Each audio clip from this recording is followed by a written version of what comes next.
Kanina nabasa mo yung tungkol sa labor inspection, Yan, diba? partner, oo. Oh, kaya meron tayong guest partner. So ikaw ang do the honors na Yes, of mag-introduce. course. Ang ating guest ay ang namumuno, ang director ng Bureau of Working Conditions. Walang iba kundi si Attorney Director Alvin Corrada. Good morning, Sir Alvin. Good morning, Miss Doris. Good morning, Asik Leng. Good morning po sa inyo. Pero parang kami ba ay dapat matakot sa iyo? Hindi naman po.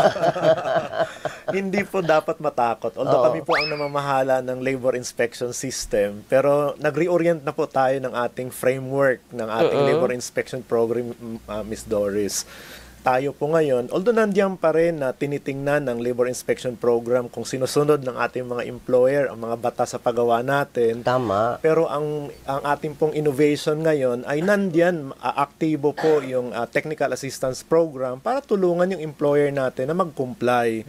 Ino-educate ng mga inspector ano ang karapatan ng mga manggagawa. At the same time, nire-refer natin yung employer kung saan sila makaka-avail ng service para po ma-close yung kanilang mga non-compliances at mga violations. Oh, pero partner, dapat meron tayong mga mahimay na mga katanungan para masagot ni Sir. Oh yes, partner. Siguro umpisahan natin ano ba ang Bureau of Working Conditions at anong kinalaman niya sa ating labor inspection. Correct. Yes, Asik Leng, ang ating Bureau of Working Conditions, kami po ay line bureau ng Secretary of Labor and Employment. Nabanggit ko na po kanina, pangunahin po naming function ay i-manage yung ating labor inspection program at the management level.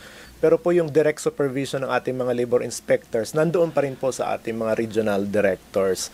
Pero other than the management ng labor inspection program, ang Bureau of Working Conditions din po ay tuloy-tuloy yung pagre-review natin ng mga polisiya sa paggawa, including po yung occupational safety and health standards. Ayun. Kasi po nag-i-evolve yung ating world of work. So kailangan po yung ating mga labor code provisions sa 1974 pa, yung mga batas na naipasa noon pa, dapat po ina-update natin yung implementing rules and regulations po natin. Ayun, oo. Pero paano po ba ang proseso nito? Yung labor inspection, sino tinatarget mo? Tinatarget talaga. Sino talaga ang tinatarget para ma-inspection? At kung sabihin mo, itong kumpanya na to, i-inspeksyonin namin ito, may proper advisory naman sa kanila na i-inspeksyonin sila or random ito, surprise kumbaga? Opo. Ang ating inspection, Miss Doris, ay random. Wala po tayong notice. Pero meron din po tayong routine inspection na ito po ay sinasagawa natin. Pinaplano po natin yung inspection ng buong taon. Ito naman po ay nakaangkla sa strategic compliance program natin. May priorities po tayo, Miss Doris. Oo. Una po, yung profile natin ng mga hazardous workplaces, yung mga yung mga workplaces kung saan marami po yung mga nag-i-empleyo ng kababaihan, considering po yung kanilang inherent vulnerabilities. Oo. Yung ating pong sa tingin natin nag-i-empleyo ng mga batang manggagawa, yan po yung inuuna natin. And yung mga matataas po na risk na mga workplaces, yan po tinitingnan natin. Oo. And sa routine inspection po, ito po ay random na pinipili base po sa listahan at kung kailan sila i-inspection, random din po ang pagpili at pag-a-assign sa mga labor inspectors. Pero meron din pong isang modality ng inspection. Ito naman po ay complaint. So open naman po ang department na tumanggap ng mga reklamo. So pag nakatanggap po kami ng reklamo, automatic pong pinupuntahan ng ating mga labor inspectors yung mga workplaces para i-check kung totoo yung reklamo at kung totoo, sila po ay with considering po yung due process, sila po ay pinapatawag at dapat mag-comply po sila sa mga violations na nakita. Ayun. Paano kung sabihin ng employer o nung kumpanya, ayoko magpa-inspect? Ay, hindi po pwede ganun, Miss Doris. Kasi po, yung ating Article 128 of the Labor Code, inaatasan na nasa po batas kasi yan, nasa partner. batas. Nasa Okay. batas. And ito po ay inaatasan si Secretary Laguesma, yung ating mga regional directors and labor inspectors. Sila po ay may mandato talaga na pumasok sa mga workplaces. Very powerful po yung ano na yun, na power na yun. Correct. Kasi sa ibang pong mga ahensya ng gobyerno, kailangan pa nila ng search warrant para makapasok. Pero ang DOLE po, basta may nagtatrabahong empleyado, may trabahong ginagawa, may karapatan po ang ating mga labor inspector na pasukin para alamin kung sumusunod yung mga employer sa kanilang mga obligasyon sa ating mga manggagawa. Ayan. May matakot na kayo. Kaya hindi naman sa matakot kung hindi. Ayusin ninyo. Siguraduhin ninyo na sumusunod kayo, compliant kayo, di ba? Kasi, Yes, partner. Dear Alvin, pagdating nyo sa mga establishments, ano ba ang tinitingnan nyo? Ano ba ang ating ini-inspect? yan. Yeah, oo. Yes. Ang una nating ginagawa pag pumunta tayo sa establishment, kasi ang ating inspection po kasi ay may representation component. Ayan. Hindi po ito one-sided ang ating inspection. Ayan, aha. Pag pumasok po yung ating labor inspector, hahanapin po sino ang pwedeng authorized representative ng mga workers. Okay. At hanapin din po yung authorized representative ng ating mga employers. Hindi po ito na dole lang ang nag-i-inspect. Kapartner po natin yung workers and employers in determining kung compliant or non-compliant ba sila sa batas. Doon sa tanong mo, Asikling, kung anong tinitingnan natin, nandiyan po yung labor standards. Ayan, Tumatanggap ba sila ng mga applicable na sahod? Yan. Tumatanggap okay. kung sila ay nag-overtime, nakakatanggap pa sila ng overtime Nakakasingil pay. ba? Yung ganon. Opo. Nababayaran. Nababayaran ba? Oo. Kung nag-render sila ng trabaho ng holiday, sila po ba ay nabayaran ng holiday pay? Yes. At ngayong Pasko, malapit ng 13-month pay. Yan. Kung nabigyan ba sila ng 13-month pay bago mag-December 24. And the other side of it naman po, yung safety ng mga manggagawa, yung implementasyon po ng occupational safety and health standards. May first aider ba sila? May safety officer ba? kasama May pala safety yan. and health committee, may safety and health pro, at napakarami pa pong requirement. Oo. Nung sa checklist po natin, nung huli ko pong tingin, 94 standards, around 94 standards po ang tinitingnan. Pero naman po itong ating inspector ay modern na rin, Asikling. Yes. Ano na po, digital na po yung ating inspector. Mga techie, partner. Opo. Wow. Hindi na Wow. papel-papel dahil. Talaga? Sulat-sulat. Wala na po tayong papel. Pagpasok po nila sa workplace, once na-tick po nila, real-time po magre-reflect sa Sa management system. information system Yes. ng DOLE dito po sa central office. Mabilisan. Yes po. Real time ito. Real-time, ma'am. Oo. Opo. Nagbago na pala. May mga bago pala, Ase. Ay, syempre, dapat magbago rin kasabay nga ng sinasabi nating evolving labor World work. landscape. Dapat hindi tayo Papahuli. papahuli. Sasabayan ho dapat yan ng ating ahensya. Oo, Ayun. oo. Pero maganda, partner, ulitin ko lang na sabi ni Director Alvin na meron pong representante ang workers Oo. o kung may union ang union. Hindi lang po yan HR, hindi po dapat diretso sa HR. Oo nga, nakakatakot yun eh. At pati ang mga Oo. namumuhunan, dapat hindi lang ho HR ang ipaharap nila. Dapat Tama. magkaroon din ng tunay na representante galing sa hanay ng mga manggagawa. Oo. Kasi, Yan ho. baka sabihin naman ng mga manggagawa, pasado na naman tayo. Niluto. Yung ganyan ba? Kaya dapat, importante na lahat ay represented. Yes, yan naman po ang hinahanap at instruction bilin sa ating mga labor instructors. Ayan, oo. Pero yung tanong ko nga kanina, Director, may mga binago ang DOLE sa kanyang compliance framework at ano ang magiging impact nito sa negosyo at manggagawa? Noong 2022 po, malaki ang pinagbago ng ating compliance framework. Nakita po natin ang panahon ng pandemic, marami pong nagsara. And karami po, although lahat halos ay nagsara, pero ang pinaka-apektado yung ating mga micro-enterprises. Ay, totoo. So after po ng pandemic, ang base po sa data ng ating other government agencies, hirap na makarecover yung micro-enterprises.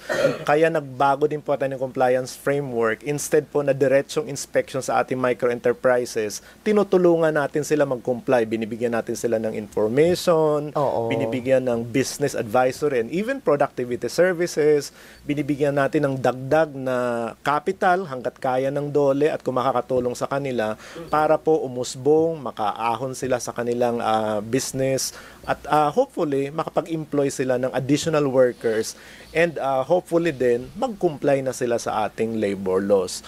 So yung ating pong inspection process ngayon, nakasentro po sa small, medium, large. Ito po ay random at base po sa kanilang risk classification. So ganun po yung pagbabago natin ngayon. More on technical assistance para po lahat ay magkaroon ng compliance at hindi lang compliance, dapat sustainable yung compliance, tuloy-tuloy po. Oo.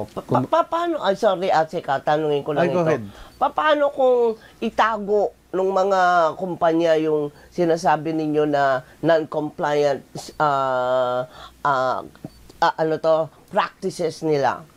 Ang ating pong inspector ay trained na po ito. Marami Ayun. po kami training, Miss Doris. Capacity building. Capacity building. At hindi po, mahirap na pong itago ngayon dahil may koordinasyon na po tayo sa BIR, sa SSS. So Ayun. nakikita po natin yung flow ng kanilang sahod, benepisyo across governments. At kung meron pong nagtatago lang talaga, pwede naman pong magreklamo sila sa amin anonymous at ito po ina-actionan din ng Department of Labor and Employment. Pwede pala, Atsika, Pati, Dear Alvin, hindi ba required ang ating mga namumuhunan to keep records for the past 3 years? Yeah. Kasi ganyan? oh yes, partner. Kasi yun naman ho ang babasihan yata ng ating mga labor Review. inspector. Tama ho ba? Titignan ho nila. Kasi hindi lang ho yan sa interview kung ano bang sweldo mo, magkano. Siyempre, maganda ho yung ebidensya. Evidence-based. At yun po ang titignan ng ating mga labor inspector. Tama ho ba Yeah, yun? oo, Yan. tama. Mayroon pong as obligasyon sila na dapat pagpasok ng inspector, ang minimum requirements ay 3 years po na employment record. Sa ating pong department order, naka-identify ano yung mga employment records. Hindi lang po payroll, payslip, but lahat po ng mga records ng ating mga manggagawa ay dapat ipresenta po nila. Kumbaga, partner, hindi lang yan basta-basta sabi, tama ang bayad namin dyan. More than minimum wage rate pa, nakita doon, 400 lang. Ayan, ho. So, dapat hihinga ng resibo. Resibo. Ano ang resibo mo? Na ito ang sinasabi mo na pasweldo mo. Wala nang lusot, kumbaga. Yes, partner. Dapat may basihan yung sinasabi nila. Tama, Ayan, tama. Yun. Opo. Ay, go ahead, partner. No, go ahead. Iyan ko lang, partner, dahil nabanggit ni Director Alvin ng assistance to the micro-establishment. Yan, oo. Ilan porsyento ba ang ating micro-establishments? Kaya, Oo. Base sa data, Asikleng, malaki yung ating micro-enterprises. 90% ng ating establishment ay micro-enterprises. Wow. Pag ibig sabihin po ng micro, ito po yung mga establishmento na nag-employ ng 1 to 9 workers. So ito po yung mga community-based, family-run businesses. And karamihan po sa kanila ay nagbo-border between formal enterprises and informal enterprises. So kailangan po talaga ng tulong. Dahil maliit yung kanilang negosyo, most probably, may kahirapan din sila sa pag-comply ng standard dahil kulang sila sa perang papatraining, kulang sila ng competency gumawa ng mga programa. Kaya po ito yung intervention natin. Tulungan sila para makapag-comply ng mga requirements. kumbaga, partner, kaya assistance ho ang ating tulong sa kanila. Hindi na ho yung pamumulis, tama ba? Hindi natin pinupulis. Tinutulungan natin sila. In fact, ang encouragement nga ng ating mahal na kalihim is a culture of voluntary compliance. Ayun. Hindi ko dapat walang takutan. Wala akong matakotan na hindi namumulis, pero tumutulong. Tama, ganun ang ating approach ngayon, Director Alvin. Mas maganda kaya nga yun ang kasagutan doon sa unang tanong ko sa iyo na kami ba'y dapat matakot sa iyo, hindi ba? So meron pa Tulong, partner, ang ano. na iba na. So kasi nga parang negative masyado kapag pumasok ka doon na talagang pulis-pulis ang dating mo. Yes. Ay nako. Ay teka lang. Kanina pinakita mo sa akin ang t-shirt na mayroong kayong summit. Ano nangyari Papakita, dyan? yan. Labor Inspection Summit 2025. Nung isang araw lang to, partner. Ayun Pero, pala sasabihin ko lang, nalaban na to. Very Nalaban good. na to, partner. Sinuot ko lang ulit. Amoy naman na may pampabango yan. Yan. Director, ano yung naging summit ninyo? Anong naging resulta? ayan, Director Alvin. Opo, Miss Doris Asikleng, ang ating summit po ay celebration po actually ito ng ating pag-enter into force ng Philippine government sa Pilipinas ng ILO Convention 81 or Labor Inspection Convention. So, ang kahalagahan po nito ay finally po, nagkaroon tayo ng commitment at the international level na lahat ng ating batas tungkol sa inspeksyon, pagpapatupad ng inspeksyon, pagpuprotekta ng ating mga manggagawa ay dapat naka-align sa international standards. So medyo mataas-taas na po yung standards natin ngayon. Oo. Pero ibig mo ba sabihin, dati ay medyo mababa tayo, kulela tayo, o humahabol lang tayo sa standards?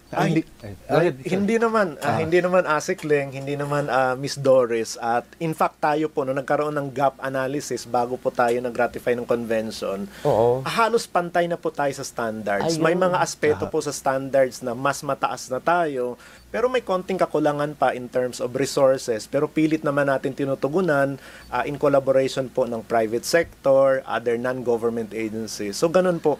Ang kahalagan lang po nito ay sinasabi lang natin na hindi na tayo pwedeng bumalik sa mas mababang standards. Correct. With the ratification, entry into force ng ILO Convention 81, tuloy-tuloy tayo to go beyond yung normal natin na inspection process, compliance, to implement more strategies para po magkaroon ng culture of compliance na sinasabi po ni Asikling kanina. Kumbaga, lumilevel up naman tayo. Yes, partner. Actually, gaya ng nasabi ni Director Alvin, kung hindi pantay, baka mas mataas pa ang ating mga standards dito sa ating bansa. Pero dahil po tayo ay member state ng International Labor Organization, kung saan nanggaling po yung sinasabing ILO Convention 81, tayo po ay may duty rin as a member to ratify, kung gusto natin to ratify the conventions, and kapag na-ratified, we have the duty na to comply. Yan, Pero ibig sabihin yan, we are compliant naman ho. Ayan, Pero ano ang, kumaga, ang epekto or implikasyon nito sa productivity naman ng ating mga manggagawa? Malaki po ang epekto nito, Miss Doris, kasi sinasabi natin na with the strengthened implementation ng labor inspection, nagkakaroon na po ng strengthened labor rights protection.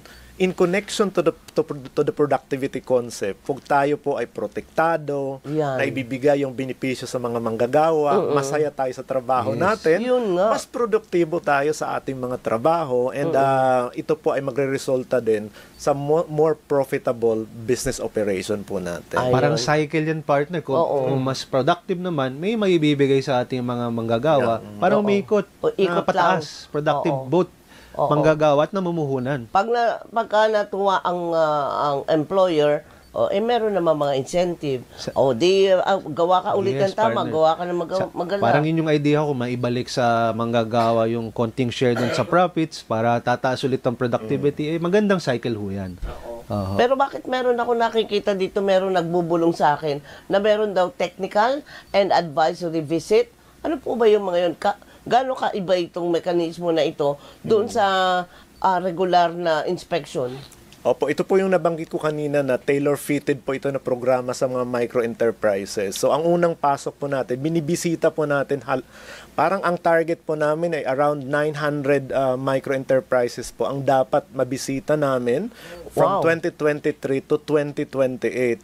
So ito pong nabisita namin for as of June 2025 ay around 500,000 na po, at ito ay binibigyan natin ng advice, information kung ano yung applicable labor standards, occupational safety and health standards, at paano mag-comply dito. And yung other po na service na binibigay natin ay yung pong productivity services po, paano maging produktibo, paano maiwasan yung aksidente, at kung kulang po sila ng mga training programs, nagbibigay po tayo ng libreng training din po sa kanila para at the end of the day, itong mga micro-enterprises po natin ay maging compliant po. Yun po yung target natin. Tinutulungan natin sila para maging compliant talaga. Ito rin kasi, partner, yung mga micro-establishments. Ito yung mga maliliit. Paminsan kulang sa financial resources. Correct. Or paminsan hindi nga rin alam kung paano ba dapat mag-operate na negosyo, Yung ano tama, ba ang mga requirements sa gobyerno, ano requirements tulad ng mga pasahod, mga ganyan. Kaya po minabuti ng ating enhanced or bagong bagong program na tulungan. Imbes na pulisin, tulungan ho natin na ano ba ang maaring, ano ba dapat ang gawin nila. And meron po yung proseso, 3 months, no, ang bibigay sa kanila na tulong para makapag-comply sa dapat nilang sa pagsunod sa labor law standards. Ngayon po, after that, syempre, maganda, maiiwan natin sila na alam na kung ano ba ang dapat gawin. Correct. Si Secretary Benny Laguesma, baka nagsimula niyan? Opo. Ito po ay bagong programa ni Secretary Laguesma. Nung siya po ay pumasok noong 2022, ito po yung unang instruction niya sa amin para po noong 2023, nagkaroon po tayo ng department order para ma-implementa po ito. Sa isang taon po natin itong ginawa ng model. Ayun, oo, di mabuti. Ito lang, meron lang bang paalala ang, siyempre, ito na, nangangamoy Pasko na. Ayun na nga. Merry Christmas, Happy New Year. Siyempre, kaakibat niyan ay ang 13th month pay. Laging ang daming question kapag ka nagkakakwentahan na tayo ng 13th month pay. Ano po ba ang aasahan natin ngayong Pasko na to? Ang lahat po natin ng mga employer ay may batas po tayo na dapat po lahat ng ating mga empleyado ay makakatanggap ng 13-month pay. Pero minsan tinatanong Miss Doris Asikling, magkano ang 13-month pay? Yun nga. Opo, tinatanong madalas yon. Hindi po eksaktong, hindi sa lahat ng instances ay eksaktong 1-month pay.